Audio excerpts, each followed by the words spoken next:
Okay, well, welcome to Professional Education's online open house. I'm Chris Hoopman. I'm the Director of Professional Education here at the University of Utah. And I'd like to thank you for taking time to join us today. Our goal with this open house is to sector openings, especially in nonprofit leadership, continue to increase. So this is an exciting time to explore this topic. To explore this topic, we have Pat Bear with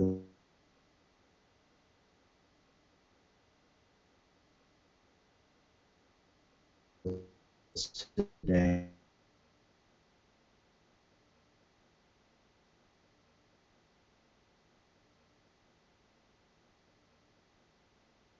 Nonprofit Academy of Excellence. After Shelley's presentation, then we'll have time to answer any questions that you may have. To ask us a question, just simply use the chat box in the control panel to submit your question to us, and we'd be happy to answer those questions. At this time, I'd like to introduce to you Pat Bear. Pat has many years of experience in education and nonprofits. She has a very extensive bio, so extensive that I'm going to read it versus trying to recall it all by memory. Pat Bear has supervised and run public schools, private schools, prison schools, nonprofits, and for-profit organizations in Texas, California, Georgia, Virginia, New York, and Utah. She's a native of Texas and has a Bachelor of Arts from the University of Houston, a Master's in Education from Texas Southern University, and completed her PhD coursework at Virginia Commonwealth University in Public Administration. She has taught both in public and private schools and in colleges and universities, including Houston Community College, Salt Lake Community College, Virginia Commonwealth University, City University of New York, West Point Military Academy, and Weber State University. After 40 years in education and nonprofits, Pat has turned her talents to consulting and training in the nonprofit sector, specializing in board development, strategic planning, and leadership transition. She sits on the Utah Nonprofits Association Board of Directors and is co-chair of the training committee. Having said that, let's start with Pat's presentation titled Your Career in the Nonprofit Sector. Well, hello everyone. It's good to be with you today. I have up for you a PowerPoint which will be posted on the website when we have completed our meeting today. But one of the things I really was excited to be able to present to you today is talking about taking charge of your nonprofit career. Oftentimes, with my background in nonprofit, people say, well, there's really no career ladder in nonprofit, and I just want to chuckle at that because there is a huge career ladder. If you feel like you're at a dead end in the nonprofit world, you really do need to think again, because openings in nonprofit leadership positions are an all-time high because of the retirement of the baby boomers. And just to give you some national statistics, in the next decade, nonprofits will need to recruit and develop 640,000 new senior managers, nearly 2 times the number currently employed. And starting in 2016, almost 80,000 new executives per year will be in demand, up from 56,000 needed in 2006. And understand these are national figures, certainly not Utah figures, but it certainly impacts Utah, which has one of the highest percentage of nonprofits in the states.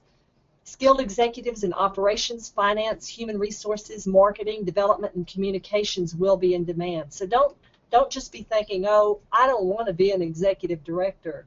Well, the leadership positions also exist in all of those other kinds of areas. And it doesn't really matter what size the organization is. All of those skills are needed.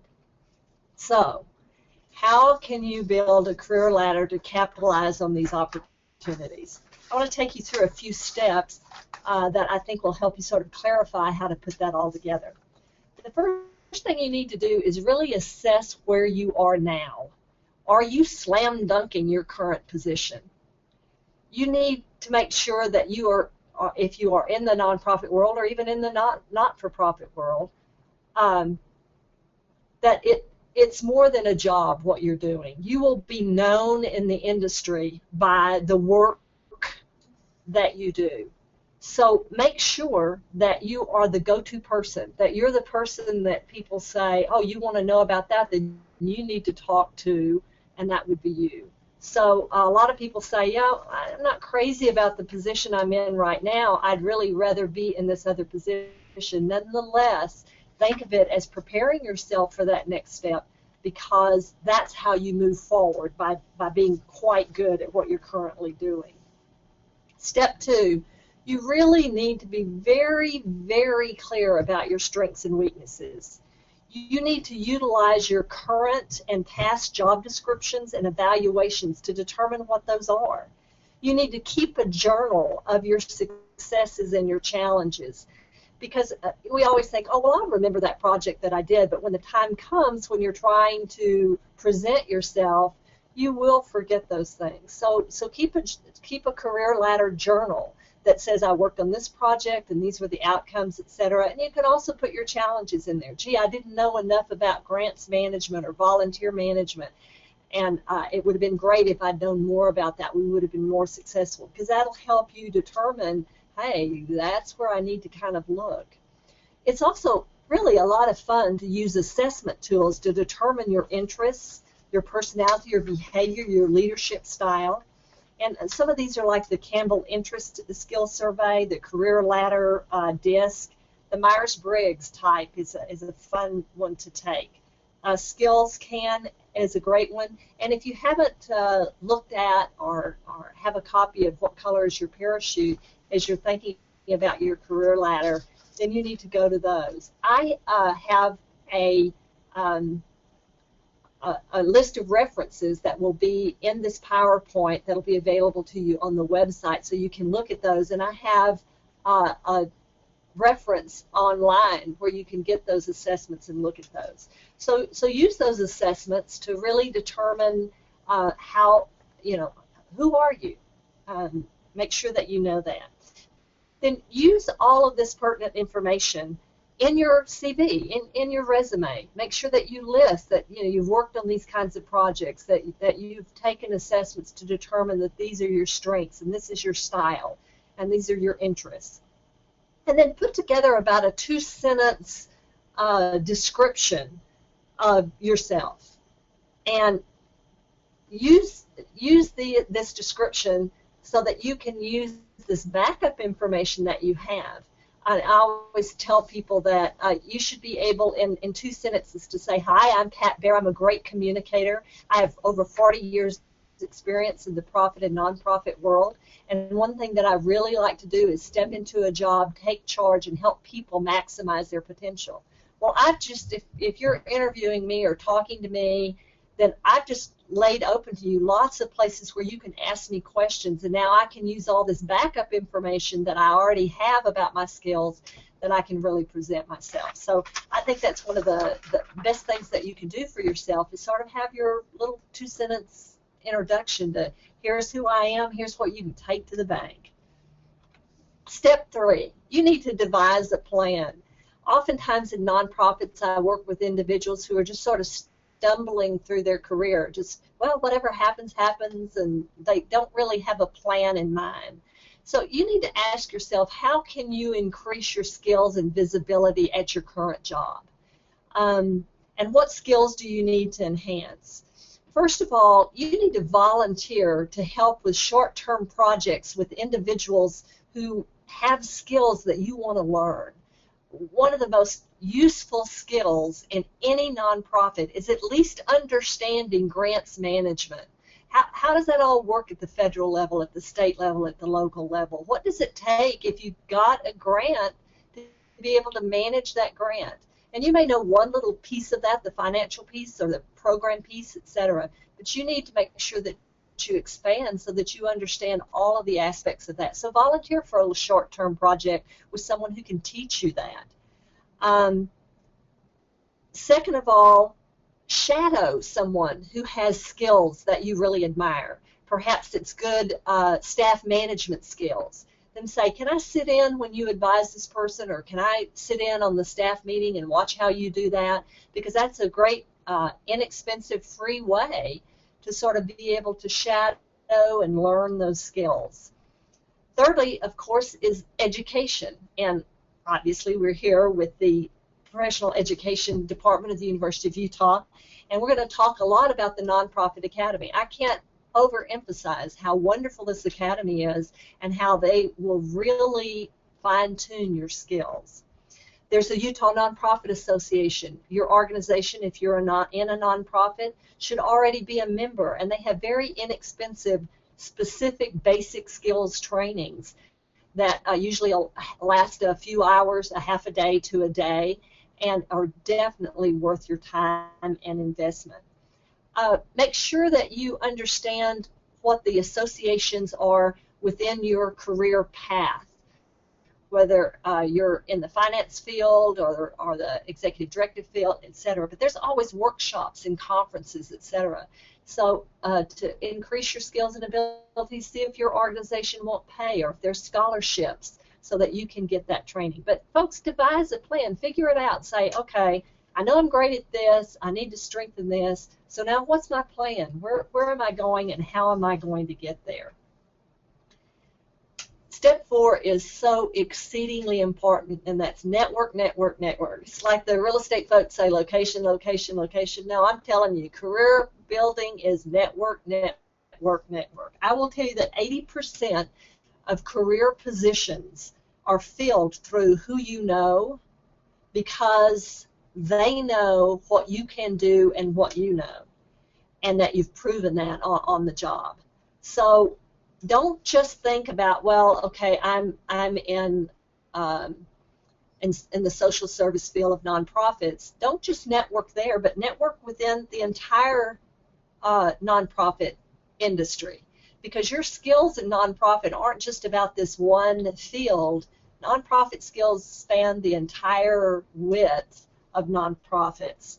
So join the Utah Nonprofit Association. If your organization is not a member, you can join as an individual. Join trade associations. Find out what those are. I mean, do a Google search and find out what's out there. But you also need to network within the for-profit field. Understand that people that are in the for-profit field are also very involved with the nonprofit field, and oftentimes you're called on to say, who do you know out there that's good at?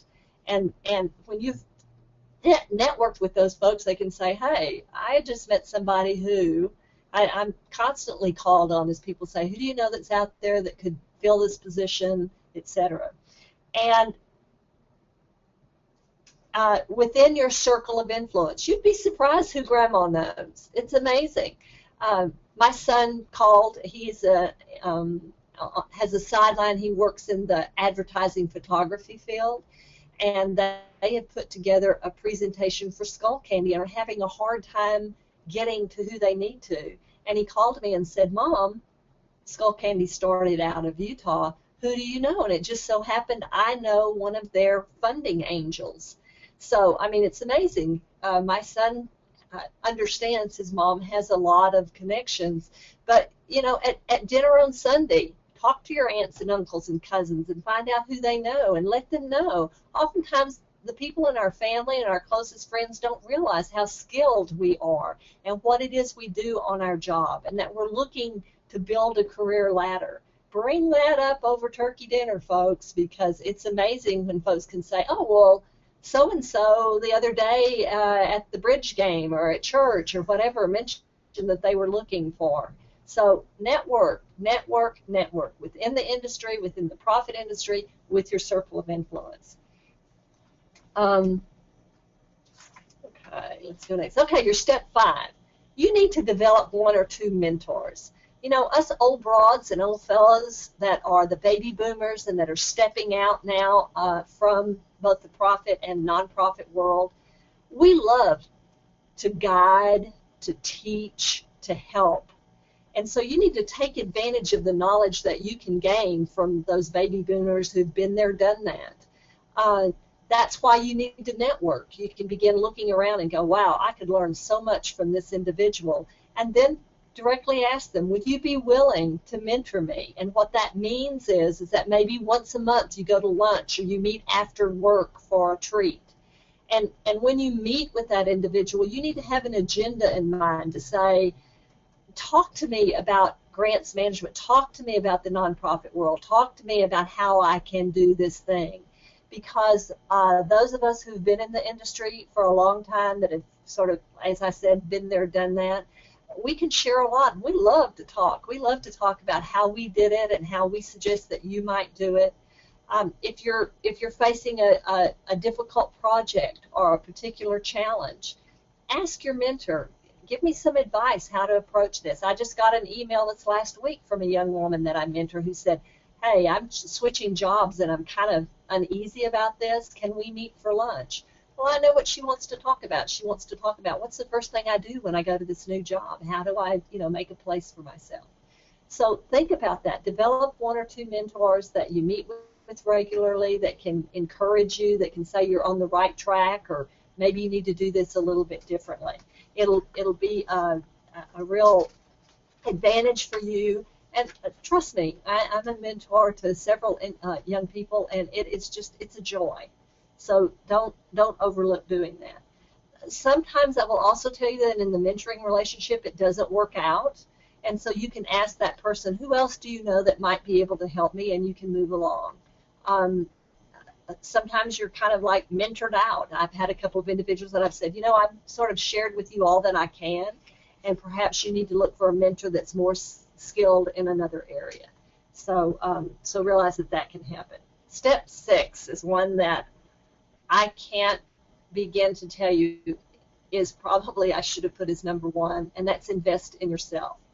I'm an overachiever with overachieving children. But one of my children often says, I'm too busy.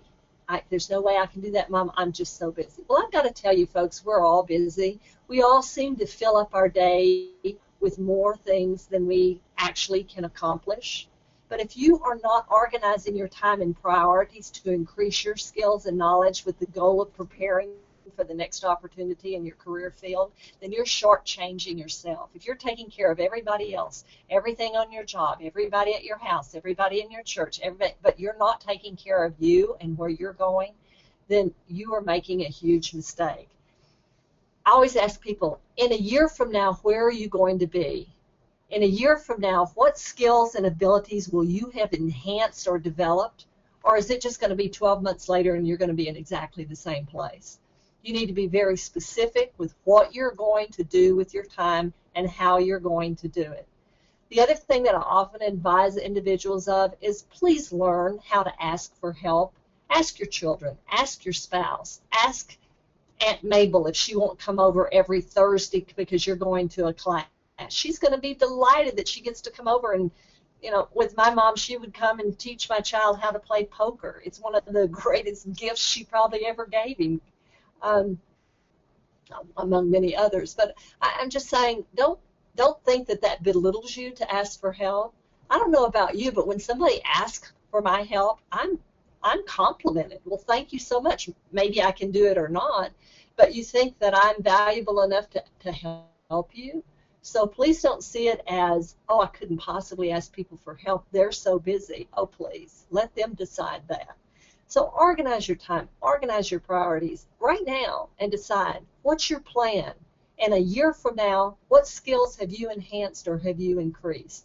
That is probably one of the most important steps that I could give you.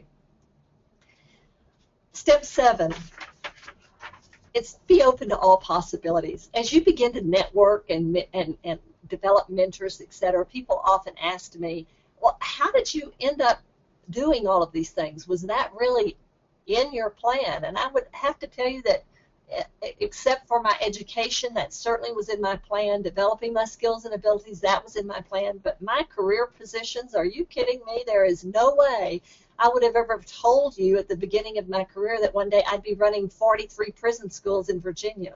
I'd say lay down till the feeling goes away. You just don't know. You don't focus on a job title as your next career step. Instead, you take a big picture view of your skills and their transferability. If you know how to manage grants in a nonprofit, you can manage grants anywhere. It doesn't have to be in that nonprofit. It could be anywhere. If you have great communication and delivery skills, you can communicate and present no matter what organization that you're in. So that's why it's so important to look at your skills and abilities so that you can understand these are transferable over a lot of job titles, a lot of job positions, a lot of nonprofits, and even for-profit organizations. So understand that ability, those soft skills, some people call them, and I think they're the best skills to have, are so transferable. And leave yourself open to possibilities. If someone says, oh, do you think you'd be interested in a position as our financial officer? Don't immediately say, absolutely not. Are you kidding? I hate numbers. Say, what does that mean? What is that position? Because you may find out it's actually the grants manager and they have a bookkeeper. So it's really not being the bookkeeper. So open yourself up to possibilities. What do you got available? What are you thinking of? What kind of person are you looking for? And don't prejudge that position or organization or opportunity. Be thinking to yourself, well, gosh, is there really a place? Is that a good logical next step for me?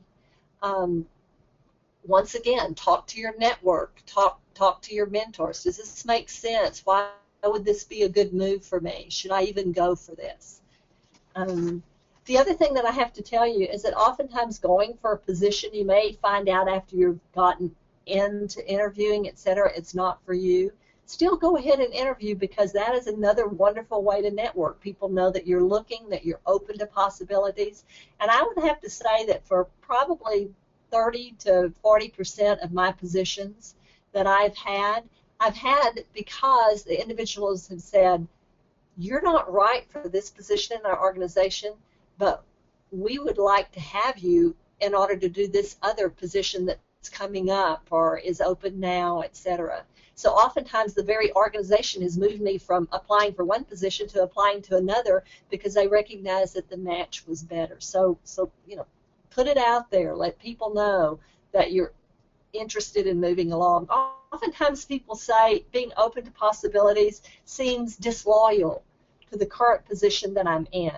And whenever you go into a position, and the position that you're in right now, you should let your management, you should let your boss know, hey, I'm always open to possibilities. So no, I'm not unhappy in my position. I love what I'm doing, but I've always got the feelers out there, and I'm always looking, and I'm always interested in other ways that I can grow.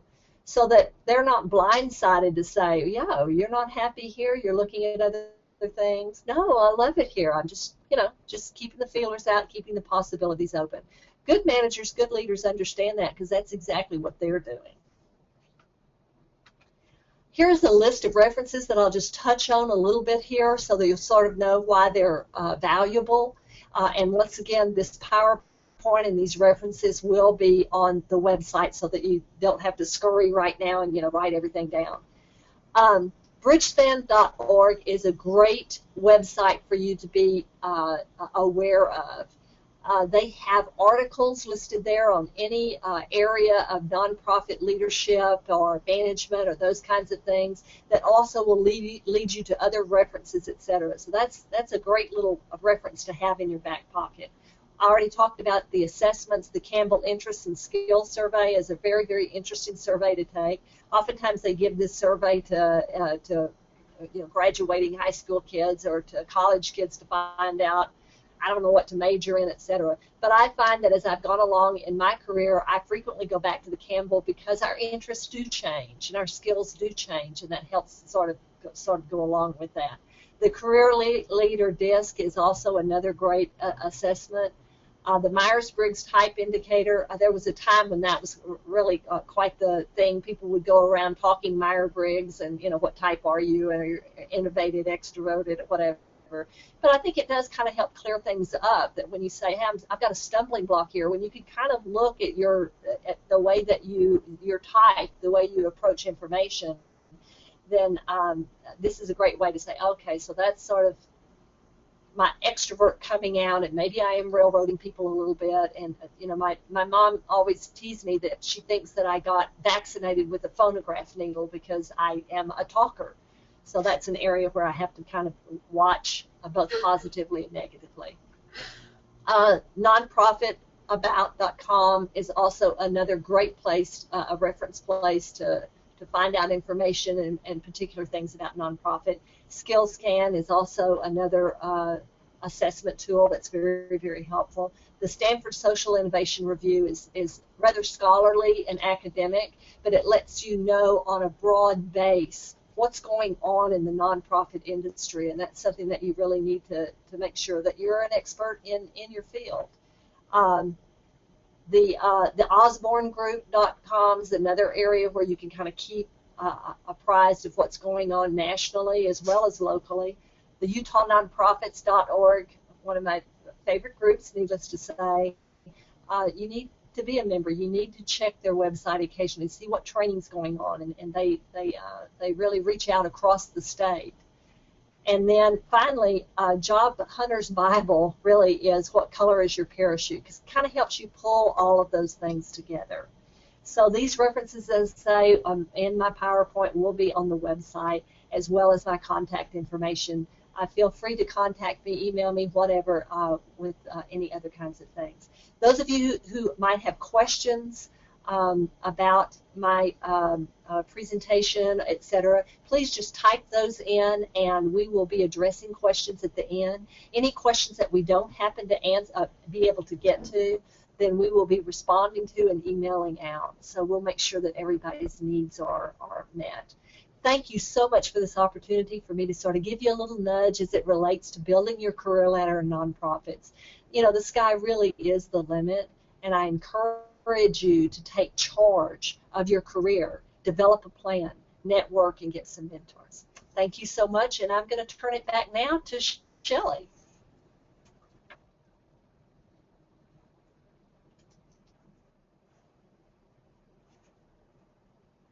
And Shelley will be with you just in 1 second. You didn't lose us, not to worry. Hi everyone, can you hear me? I think you can hear me now. Sorry about that. Good afternoon, and I wanted to thank Pat for that great presentation. I know I learned a few new bits of information and had a lot of good reminders about things you kind of forget about. So we're going to take some time now to talk about the Nonprofit Academy for Excellence, talk to you about the program for about 20 minutes, and then we'll take time at the end to answer any questions that you have about Pat's presentation or about the Academy itself. So hang on 1 second, and we'll pull up our screen. I'm going to undo this, and we'll move on. The Nonprofit Academy for Excellence is a program that was designed for current and aspiring nonprofit professionals to receive quality specialized nonprofit leadership and management training. We do that by offering, classes, certificate programs, seminars, and workshops. Our individual one-day classes are open to the community. The certificate programs do require application, and I think some of you, it looks like some of you I see attending might be applying to the program this August, but the certificate programs consist of 7 full-day classes. Some of our seminars and workshops include the Wells Fargo Economic Summit for Nonprofits.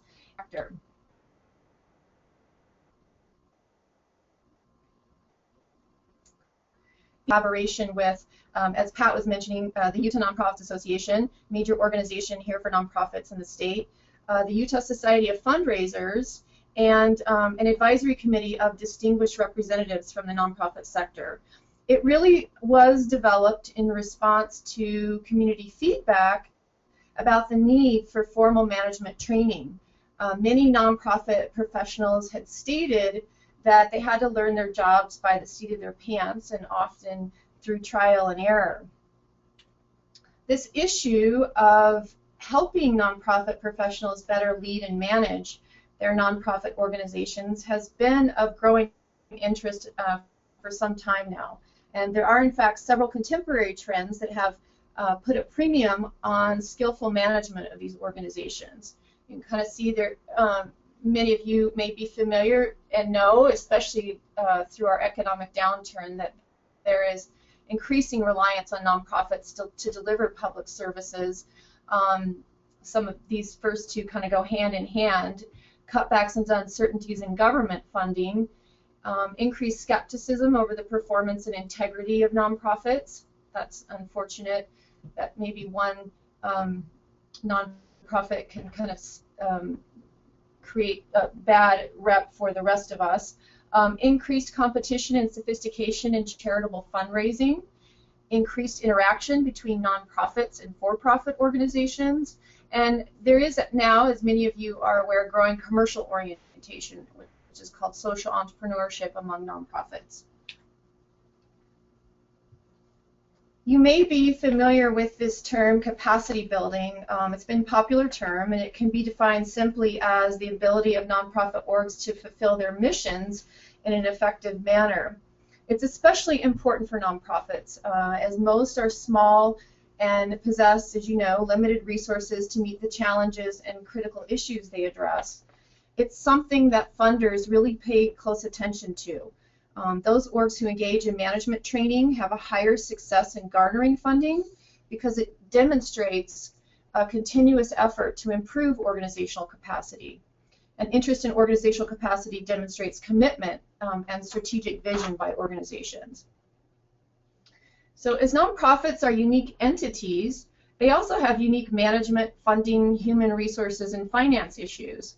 So the Nonprofit Academy provides professional development concentrations in 6 different areas. And I'd like to walk you through the program by now navigating through our website. If I can get this to show on the right screen.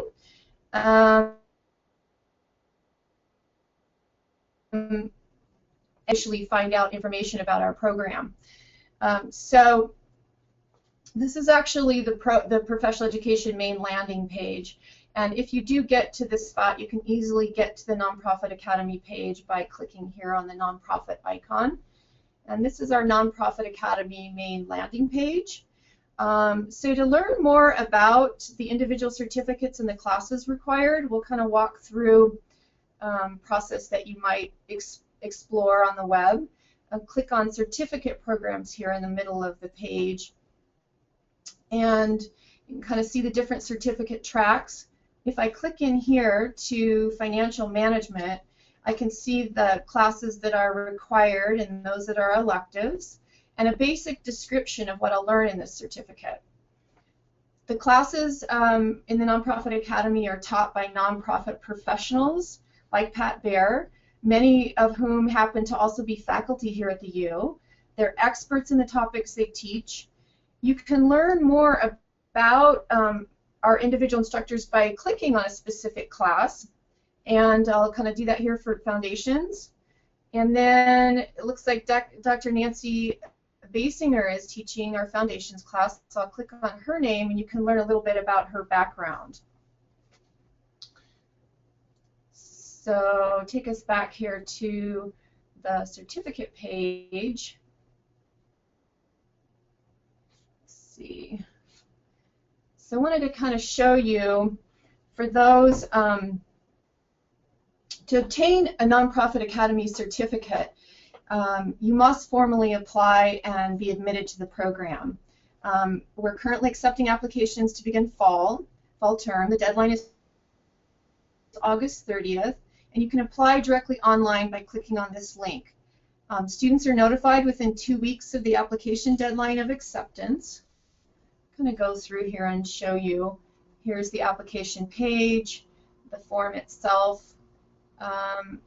Not quite as formal as applying to graduate school, just asking some basic questions about what your interest is in the academy and your background. We want to have a nice blend of students, so we ask for that information. Additionally, we've really been fortunate to garner funding for partial scholarships to the program. So if you'd like to learn more about that opportunity, you can click on the financial assistance link there. To apply for financial assistance, you really only need to fill out the application itself, indicate on the application that you're applying for a scholarship, and there's a couple extra questions in regard to your organization and its budget and that kind of thing. But additionally, we just need 2 letters of recommendation to be submitted along with your application by the deadline of August 30th. So click back here to the main page. If you'd like to enroll in an individual class, anyone, all of our classes are open to the community. I'd encourage you to check them out. You don't have to pursue a certificate. You can find out about individual classes by clicking here. Here we have fall and summer term up. And we're always adding new classes, by the way, so I would keep tuned to our website. We try to keep things fresh and current. So have some new and exciting classes for fall. Wanted to point out one in particular. It's under seminars and workshops here on the main page. It's called the Financial Forum for the Nonprofit Professional. So a sample of a focused training. This is actually a couple-day, 2 half-day workshop training specifically for EDs and CFOs and anybody who deals with finances in their organization. So we'd love to have you join us for a class or a workshop or a full certificate program. Our goal is to help strengthen current and emerging nonprofit leaders with new skills, a renewed sense of commitment to the sector, and new connections for future collaborations. So we'll turn here. I want to thank all of you for joining us. Hang on one second. I wanted to. I'm just going to walk through one other thing, but I think we'll go ahead and reintroduce. Chris Hoopman is our new director. Many of you may have known Ann O'Brien, and she's still around. But we're so excited to have Chris on board, and I think I will reintroduce him, and he'll take any questions that you may have. So thank you very much, everyone, for joining us.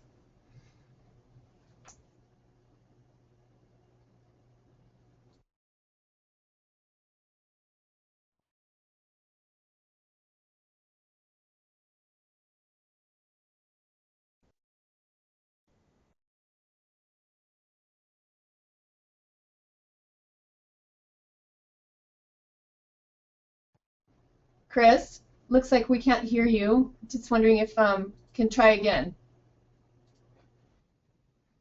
We'll try this again. Can you hear me now?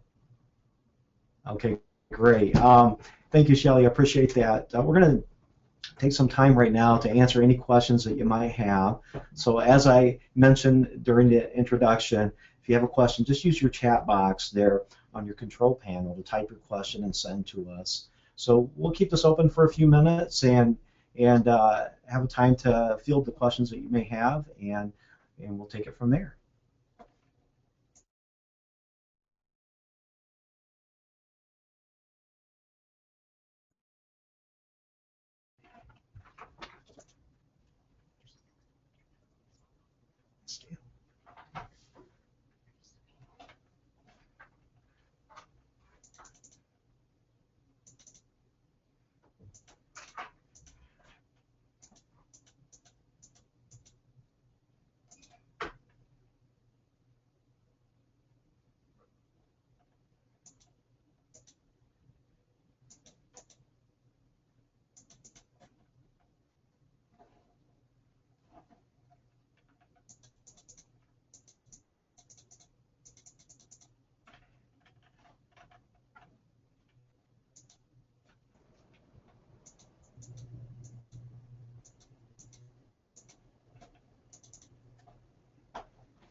Okay, looks like we have a question here. The question is, what type of degree or experience do most nonprofit administrators have?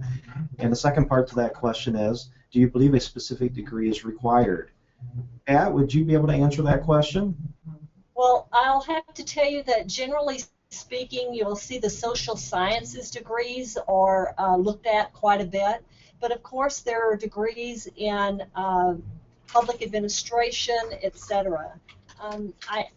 It could be in accounting, etc. I don't think that there's any particular field that would be excluded as important for an administrator. I think that education, especially at the undergraduate degree, is what's the most important thing. I think the certifications giving you those specific skills, such as those offered through the Nonprofit Academy, then enhance whatever that particular degree is. But if you're in the degree process and you're looking for something, I would highly recommend something like public administration or any of the social sciences.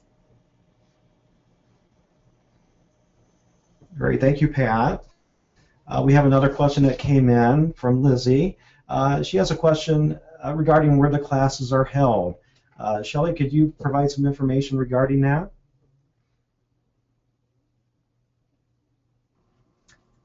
Yes, the classes are held, most of the classes are held at our Murray site, which is right off at 5300 South and State Street. And we do that deliberately because it's challenging for our students to come up to campus and park and all of that. So it's very easy at the Murray site. You just pull off the freeway, pull in, and park.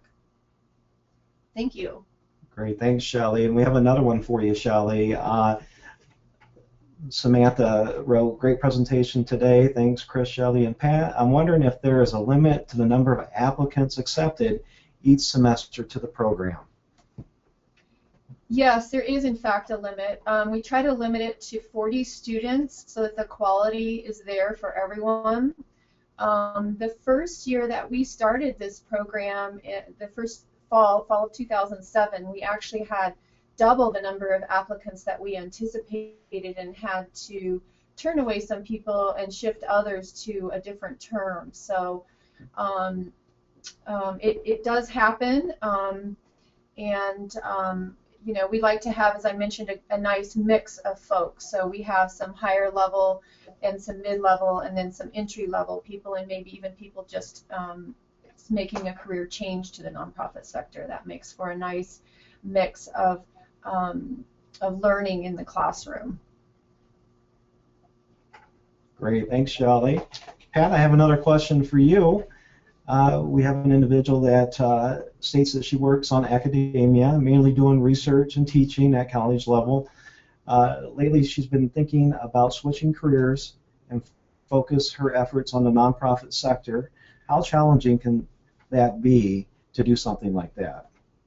Well, Patricia, I will tell you that it's not that big of a challenge. There's a couple of assessments you really need to make. One of the things in the nonprofit field that is really important is that you really have a passion for whatever the mission is. So you need to sit back and do a little assessment in your own mind of what field in nonprofit, what mission in nonprofit do I feel like I could really have a passion for, or I do have a passion for. My field happens to be with education and teaching and children, and that's where I've really concentrated. At one time I was an interim executive director for a rescue shelter for animals, and while I was administratively really helped them out a whole lot, I really don't have a passion for dogs and cats. I think they're wonderful and they're great, but not so much so that I want to devote my career to it. 80% of the nonprofits in this country are in the field of healthcare, and that really covers a huge gamut. So, first of all, I would assess in what field would my passion really lie that I'd be willing to do that. And then I would do some volunteer work at some nonprofits in that field just to see if that is something that you're truly interested in. The next step that I would take, such as building this career ladder, is join the Utah Nonprofit Association. Network, talk to individuals in the field, see where your niche would fit with them. You know, when I see that you're in research and teaching, I really think that a program administrator perhaps would be an area that you'd want to go into. But you probably have some skills and abilities that are outside or in addition to that, which might be in the finance field or might be in human resources or that kind of thing. So you need to do, Patricia, you need to do a really good assessment of where your skills are, where your passion lies, do some volunteer work, and then begin to build that career ladder. Talk with nonprofit administrators and say, I'm interested in making the move over. Where do you think a person like myself could fit within your organization? Because they may be able to give you some assessment of that you had not thought of yourself. So that's how I'd begin. I don't think it's going to be that huge of a challenge. I think your skills and abilities will be very transferable, but you need to get clear yourself on where you would fit in the field as you begin to make that transition. Well, that was a great answer, Pat. Shelley, another question came in for you. There's an individual wanting to know if there's any scholarships to attend the seminars and workshops, as in the case of for our certificate programs. Mm-hmm. Good questions. So we, I don't know if you're familiar with the Wells Fargo Economic Summit, but that's one of our seminars and workshops, and we have provided that for free. Wells Fargo's provided that for free for the past 5 years. The Leadership Forum for the Engaged Executive Director was partially funded, and we've been fortunate this year to be able to provide full funding for people accepted to that program. We're running that in the fall. The Financial Forum, it could be included as part of the financial track certificate requirements. So we could slide that into a certificate and include the cost of that with, if you were to be awarded a scholarship, the cost of that. But on its own, our funders are looking for people to complete full programs, and so it would have to be part of a full program. Great, thanks, Shelley. And another question that came in for you. We have an individual that started a nonprofit, and he's wanting to know if these courses will fit into a startup situation. Yeah, that's a really good question, and I might even defer to Pat, because Pat, we all have worked closely with the Utah Nonprofits Association, but we often get asked that question. I think they're definitely helpful, and there are some basic classes like grant writing one, or finding funding, how to create excellence in nonprofit boards, so putting a board together. But the starting step, I would say, would be to go through the Utah Nonprofits Association, because they are designed to guide and determine whether it makes sense to start a nonprofit. So Pat, I'm curious to hear your take on this. Well, that's a good intro. Yeah, Jeff, go to the UtahNonprofits.org website, and in their resources there, you'll actually see a guide on how to start a nonprofit. I'm not aware if they're going to have an actual class, but as you work through that, I would be glad to also, provide you some guidance with that. But that's a nice, handy, step-by-step way on how to start a nonprofit. The other thing that I will tell you is that when you're starting a nonprofit, you kind of have to be a jack or Jill of all trades. And one of the areas that I usually find that startup individuals are weak in is in the field of finances, of grants and grant writing and managing finances and that whole area. So that would be an area that you could look at the classes that are offered here at the Nonprofit Academy to say, where am I weak, and what do I need to know? So like I say, but I think a good first place to start is getting that guide on how to start a nonprofit, and then reaching out for some guidance on that, and then assess your skills and abilities and where you're weak, match up the classes that they have at the Nonprofit Academy. That would be helpful to you. Great, thank you, Pat and Shelley. Another question, a great question here. I have an individual that's interested in the program from the University of Utah, but by the end of the year, she's moving to Washington, D.C. Any advice about how she could start there? There are plenty of programs and nonprofit organizations, but she feels a little lost about how to start. how to start once she's completed a program with us? I'm sorry, I wasn't sure I completely understood the question. Yeah, I believe the way that her question is referencing she won't have time to finish it here in Utah. So how would she go about starting when she moves to Washington, D.C.? I believe that was your question, Patricia. If not, just text us again or send us a chat and we can perhaps answer that question better. Yeah, we actually had a couple of circumstances where people started our program and then had to, the spouse moved jobs or whatever, and they had to leave midstream. Unfortunately, we don't have a way via video conferencing really to finish the program right now. I'm not entirely familiar with what's in the DC area for nonprofit leadership training. I don't know, Pat, if you happen to know of anything. I really don't know right off the bat. There are kind of spotty programs, I mean, here and there. So do you have any other comments about that, Pat? I'm inclined to believe that you'll be able to find a similar program because I know that the Connecticut Nonprofit Association, which is right, up a little further from DC, but is very, very strong, and there's some strong programs out there. Hooray for the internet, and do a Google search and kind of see what's out there and what's accredited. But I would find it hard to believe in that area that there isn't a program that you can get involved in, but I don't immediately know of one. Mm-hmm. Yeah, but join us for a class. It's helpful and it's great to put on your resume, and you can certainly take those skills with you wherever you go. So, any other questions? This time I don't see anything new coming in.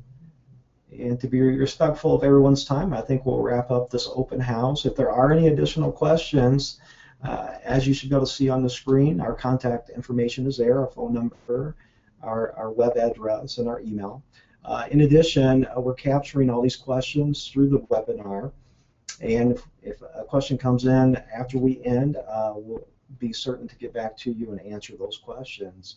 Pat, Shelley, thank you so much for being here today.